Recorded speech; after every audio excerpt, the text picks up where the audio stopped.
আমাদের ক্যাপাবিলিটির সবটুকু করে আমরা তাওয়াক্কুল করি একজনের উপর। চিল্লায় বলেন তিনি কে? এজন্য ইসলাম আমাদেরকে শিখায় সালাত যখন শেষ বের হয়ে যাও, কাজে নেমে পড়ো। কাজে কোনো লজ্জা নাই, পরিশ্রমে কোনো লজ্জা আছে? যিনি রিক্সা চালায় এতে তার কোনো লজ্জা আছে?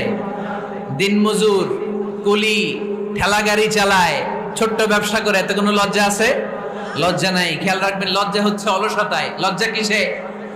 বিষ্ণু ঈসা ইসলাম বলেছেন, মা আকালা আহাদুন তুআমান কাত্তু খায়রুম মিন আইয়াকুলা মিন আমালি ইয়াদি। নিজ হাতে উপার্জিত খাবারের চেয়ে, অর্থের চেয়ে শ্রেষ্ঠ খাবার পৃথিবীর কোন মানুষ কোনোদিন ভক্ষণ করে নাই। চিল্লায় এখন সুবহানাল্লাহ। শ্রেষ্ঠতম খাবার নিজ হাতে উপার্জিত খাবার। ঘাম ঝরিয়ে যে অর্থ উপার্জন করা হয়, যে ইনকাম করা হয়, এটা হালাল। আর হালাল খেয়ে দোয়া করলে কবুল করে কে? এজন্য খেটে খাওয়া